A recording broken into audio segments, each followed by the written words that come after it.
आज हमारे साथ एक ऐसी शख्सियत मौजूद है जिनका नाम आता है तो बात होती है स्टार्टअप इंडिया की, मेक इन इंडिया की, इनक्रेडिबल इंडिया की और G20 के भारत में सफल आयोजन की। हमारे साथ मौजूद है G20 शेरपा और नीति आयोग के पूर्व CEO अमिताभ कांत जी। स्वागत है आपका हमारे खास कार्यक्रम में। अमिताभ कांत जी, शुरू करना चाहूँगी टूरिज्म से। अगर हम बात करें इनक्रेडिबल इंडिया कैंपेन की, गॉड्स ओन कंट्री, कैसे अटल बिहारी वाजपेयी जी और ब्रजेश मिश्रा जी आपसे इम्प्रेस हुए और आपको दिल्ली लेकर आए? कैसे आप भारत को वर्ल्ड टूरिस्ट मैप पर ले आए, वो वाकया हमें बताएं। ये मैं तो केरला में एक्चुअली पनिशमेंट मुझे मिली थी। मैं आज 7-8 महीने, मेरी तो पोस्टिंग ही नहीं हुई थी, करीब 9 महीने जी। उसके बाद उन्होंने पनिशमेंट पोस्टिंग करके, उस समय केरला का किसी ने नाम नहीं सुना था टूरिज्म में जी। सब लोग राजस्थान जाते थे, कश्मीर जाते थे, तो मुझे टूरिज्म सेक्रेटरी बना दिया था। कोई ऑफिसर बनना नहीं चाहता था टूरिज्म से, बड़ी हल्की पोस्टिंग मानी जाती थी। पर मैंने उसको एक अफसर की तरह उपयोग किया और उस समय मैंने बैक वाटर और हाउस बोट्स और केरला के मार्शल आर्ट हो, कलरीपयट्ट हो, या उनका कथकली या मोहिनी आटम हो, या उनका क्विजीन हो, स्ट्यू और वेजिटेबल अप्पम, इन सबको मैं सेंटर स्टेज पे लाया। और मेरा व्यू हमेशा रहा है कि अगर किसी डेस्टिनेशन को प्रमोट करना है, उसके इनहेरेंट स्ट्रेंथ, उसकी इंट्रिंसिक स्ट्रेंथ पर, उसके जो ट्रेडिशनल फीचर्स हैं उस पर फोकस करना चाहिए। तो वहाँ के आर्किटेक्चर को वापस लाए, वहाँ के कलरीपयट्ट को वापस लाए, वहाँ के कथकली को वापस लाए और वहाँ के हॉस्पिटैलिटी इंडस्ट्रीज़ के साथ काम करके ये नए प्रोडक्ट्स को डेवलप किया।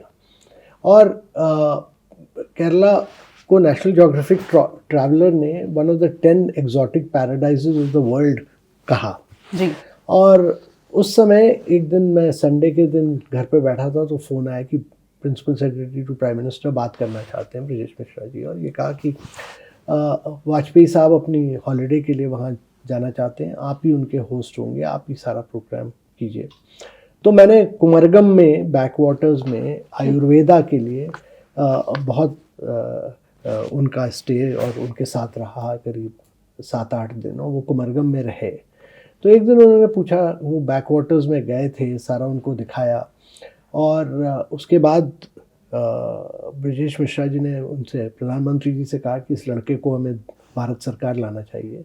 तो उन्होंने पूछा कि आपने अप्लाई किया अमिताभ जी भारत सरकार के लिए? तो मैंने कहा नहीं सर, मैंने तो नहीं अप्लाई किया। तो उन्होंने कहा अच्छा कि आपने नहीं अप्लाई किया, अगर आप अप्लाई करते तो टूरिज़्म के बदले आपके ये Brajesh Mishra ji women and child welfare में भेज देते। तो वहाँ बात ख़त्म हो गई। उसके 1.5 साल बाद मैंने अप्लाई जब किया तो मुझे फाइनेंस मिनिस्ट्री में जाना था। जब फाइल उनके पास गई तो उन्होंने चेंज करके फिर टूरिज़्म में मुझे फिर दोबारा फ़ोन करके कहा कि वो बात याद है जो वहाँ चर्चा हुई थी कि तुम्हें टूरिज़्म में लाना है? तो मैंने कहा कि सर टूरिज़्म में तो कोई वैकेंसी नहीं है। तो उन्होंने वैकेंसी क्रिएट की और मुझे टूरिज़्म में ही लाए। और फिर जब मैं आया तो उसके थोड़े दिनों बाद ही वो न्यूयॉर्क में ट्विन टायर ब्लास्ट हुआ, पाकिस्तान के साथ हमारे संबंध बहुत ख़राब थे, यहाँ हमारे पार्लियामेंट पर अटैक हुआ, अफ़गानिस्तान में स्थिति बहुत ख़राब थी।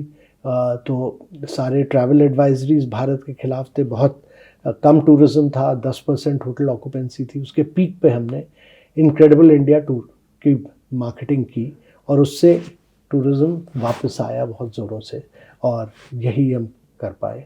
तो यही मेरा टूरिज़्म से, काफ़ी समय तक मैं टूरिज़्म के साथ लगा रहा हूँ।